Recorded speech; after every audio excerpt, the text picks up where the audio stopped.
It's just very, very exciting. I have to say, every single day the excitement melts, goes up, and I think by the time we get to 2012, I'm just not going to be able to contain myself. And I'm obviously being asked about it every single day, so it's very much on the forefront all the time.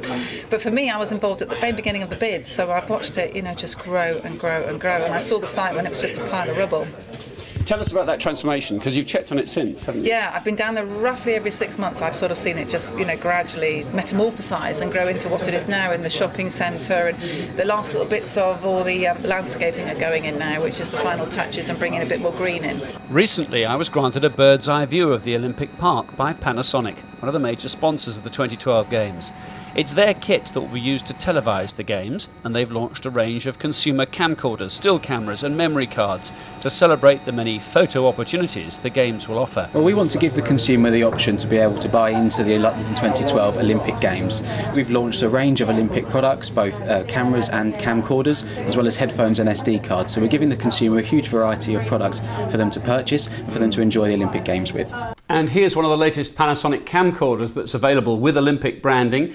3 chips, not just the one, recording the device, a large display panel if you want to use it, or the conventional viewfinder, recording to AVC HD onto SD cards, or if you choose, there is one with a hard disk if you prefer that.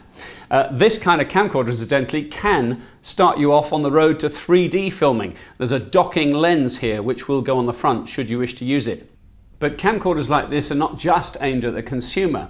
Competitors too are finding them really useful. At the National Sailing Academy in Weymouth, HD video technology is being used to hone skills.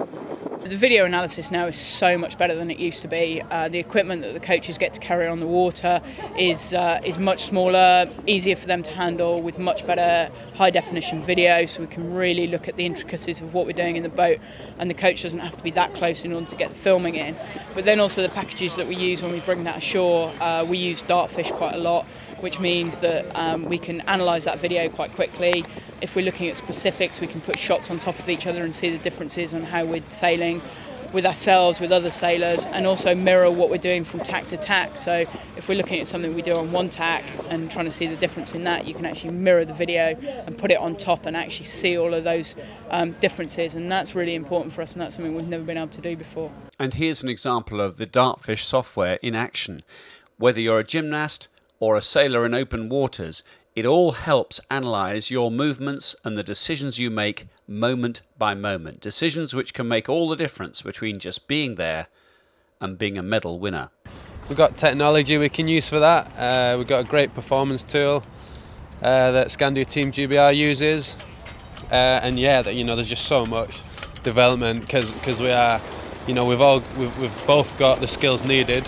It's just a matter about, linking them together. We're doing great with it so far. I don't think there's any other sport in the world that has as many variables as the sport of sailing. For a start, we're using Mother Nature as our engine.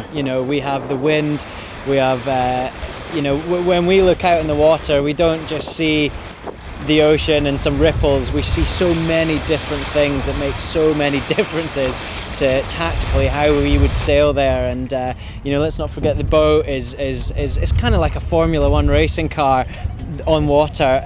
There are massive small variations we can make to it to make it go faster and better and work more for us. And then not to forget that there were 2 human beings that we have to work together in unison as one, and as many team sports I'm sure are aware, that's a difficult thing.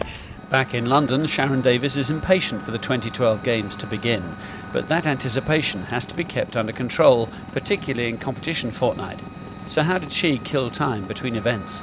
You've spent, a very long time training, in many cases 10 years. For us, it's 6 hours a day.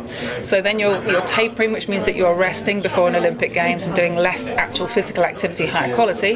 And you have a lot of time to kill. And of course, you can't be burning that up, walking around shopping or anything. So you play a lot of cards, you do a lot of tweeting, which now we have to be very careful about, and blogging and chatting and messing about with music, and sitting in the food hall, watching the world go by, because everybody comes into the food hall. It's 24/7 food from all over the world, and it's just the most entertaining place there is.